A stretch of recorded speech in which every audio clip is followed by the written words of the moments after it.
Hello, I'm Mantastic and Fantastic, and today I'm going to be doing a first impressions video on the massive quality of life update that is coming to Japan for Puzzle and Dragons. So, the Japanese server tends to be 2 to 3 months ahead of North America. However, maybe there is a bit of hope that with the North American stream on Friday or tomorrow that some of these things may come over a little sooner rather than later, but again, it's all speculation. But this video will be covering all the new quality of life updates as well as the massive event happening in Japan starting next month. There are new cards and evolutions being released, but that will be covered in a separate video in order to have thoughts kind of kept separate. So this quality of life update is perhaps the biggest one we've had in years, and that's not actually an exaggeration because they're revamping so many different things that, in my opinion, should have been done a long time ago. Like, Pad is one of the oldest and most successful mobile games, but they kind of have not kept abreast with what's kind of trending so on in the market. Like, I've played other mobile games and I feel like there are a lot of quality of life updates I wish Pad had, but with this future patch coming up here, a lot of those concerns are being addressed. So this part here, the first one, is we are now having a new dungeon menu screen in the sense that we kind of see this here. It looks prettier than what we have currently. Like, it's just nice having a bit of image as well. It will obviously be translated to English at some point when it comes to North America, but if I'm not mistaken, that should be like normal, maybe special, technical, multiplayer ranking, and I don't know. I don't know. The point is, like, it looks nicer is the idea. Like, it's just a nice cosmetic change. We were due for a revamp in all honesty.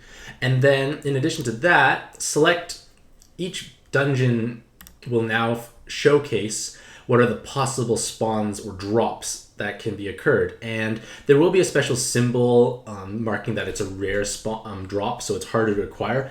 But now we're becoming less dependent on third-party applications or websites for finding information. Like, this is something that should have been done a long time ago. It would have saved players lots of headaches in the past of trying to acquire a certain monster. So this is, in my opinion, very nice. This definitely looks like the Monday dungeon because you kind of tell those are the drops that occur in Monday itself.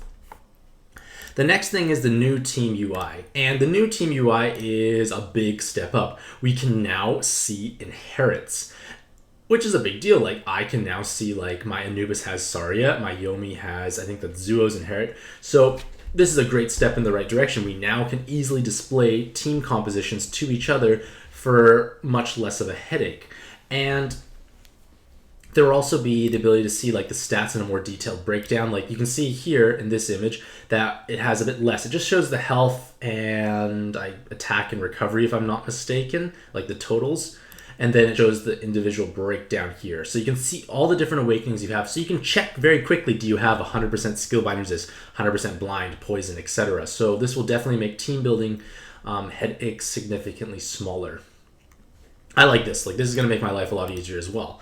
And then another thing that you can do is you can now choose orb skins. Now, this is an interesting idea. It's purely cosmetic. Maybe they'll release, like, special, like, IAP bundles where, like, for a couple dollars you can buy a new orb skin. You can select them here, and you can see here that you have new orb skins. I can't understand what that is, but it looks like they're locked for either maybe, like, say, solo mode quests or various completion things or whatever it may be. You can unlock new skins to just feel cool about yourself. This is not enhancing gameplay, which is nice. Like, any cosmetic things is nice. The next step, I feel, will be giving Pad Rare Machine cards new skins. Like, for instance, your Dark Metatron now could have a different outfit, let's say, in some sort of way you could acquire, either with, like, grinding or even just a small IAP amount.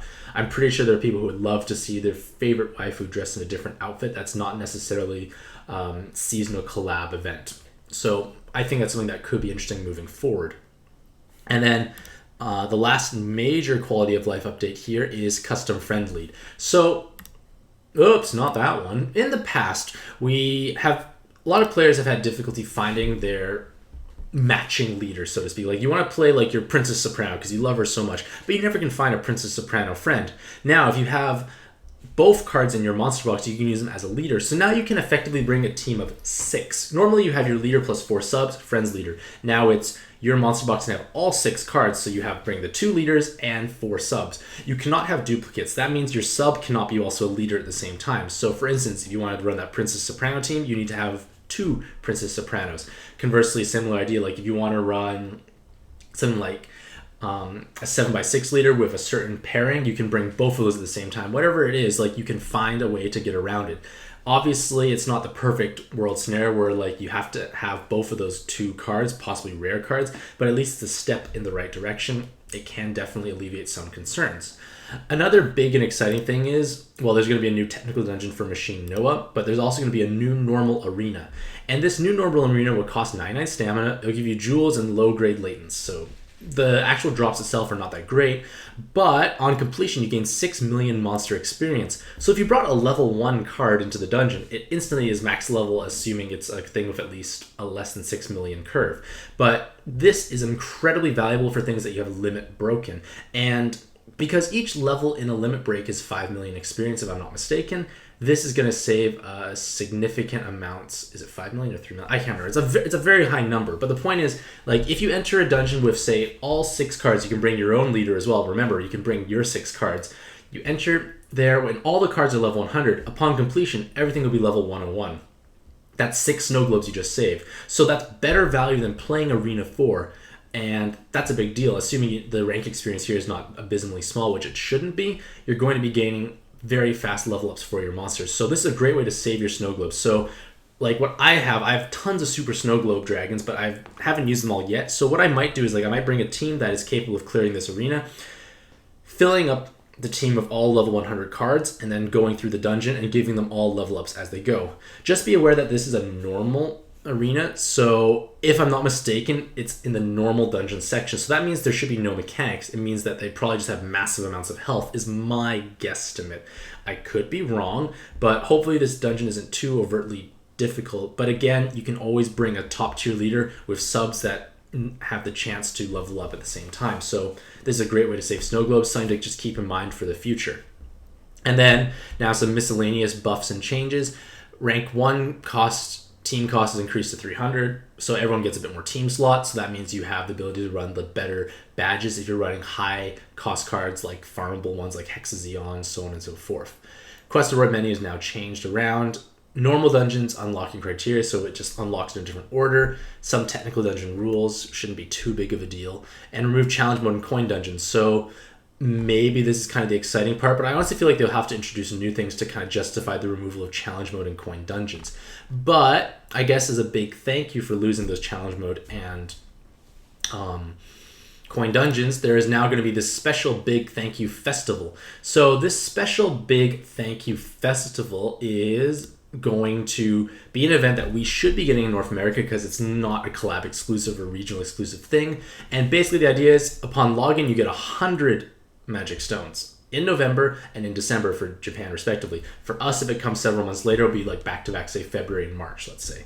But the point of the matter is we get 200 magic stones. And at the same time, during the first month, there is going to be this 10 stone special super Godfest. So this special super Godfest is going to include pretty amazing cards overall. And the thing is, these are new cards that Alex talk about later in the future, in the subsequent video.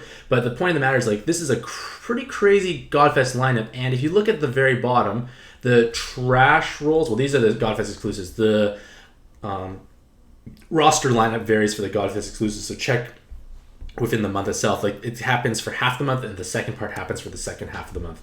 But even the Pantheon cards, they don't look that bad at all. Like, I see some great cards like Izanagi, Tachibana, there's Ionai, Nohime. Like, there's a lot of powerful Pantheon cards here. So, in all honesty, you can't get gung trolled as hard as you have in previous Godfest. And my guesstimate is that it should be a reasonably high rolling rate just because they are a 10-stone machine. So it should be a little stronger overall. So this is something to definitely look forward to. And remember, you don't necessarily have to save magic stones for it because we're going to be getting 100 of them in the future. Of course, obviously, you want to roll lots of them. You should start saving now because there's nothing really that amazing to roll in at this point in time. And then one other incredibly exciting thing that I've seen done in other mobile games is that if you log in from any time between November and December, you basically get a special event medal. And this special event medal can be used to trade in for one of the 3 new Godfest exclusives. And these new Godfest exclusives I'll talk about in a subsequent video, but the idea is you can gain a rare and very powerful card for free. And this is a big deal. Like, it's going to help definitely propel newer accounts forward if these prove to be strong leaders or subs, but it also just gives players another chance to alleviate RNG when they can't actually roll the new and exciting stuff.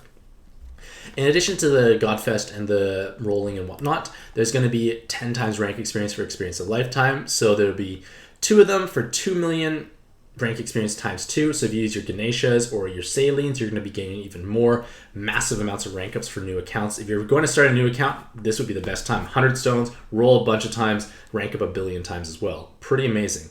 And then the Palag machine will also have Knoll dragons added for the Enhanced Carnival. The Evolution Carnival will have large evolution stones. The Super Tamadra gives a chance at King Tamadras. And then Plus Carnival will give 21 pluses per roll. So all in all, pretty amazing stuff overall. I'm not sure where you need to spend your PAL points most. Like, it all depends on your own individual needs, what you need the most. But the plus one will give you the most consistency. You're always going to be gaining those plus eggs. You're not necessarily going to be hitting those Knoll Dragons or King Tamadras. And then there'll be the 6 major resets: the Premium Gacha Best Friends, 100, 200, 500 Memorial Rolls, and then the special deals. So pretty incredible things overall coming to Japan, which means we should be getting these in North America in 2 to 3 months' time. Of course, if we actually have an exciting stream on Friday, maybe they'll tease some of this information, maybe, because they did delay it for a week, so that is a chance that they're possibly releasing even new and more exciting content. So let me know what you think about all this new exciting changes in the comments below. Do you think these are going to help revitalize PAD? Do you think the quality of life changes are going to actually improve your overall user experience? Or are you just mostly excited for the new cards, which I'll explain in a subsequent video? Hopefully you have a fantastic day. Wish you all the best luck in your own PAD adventures, and happy puzzling.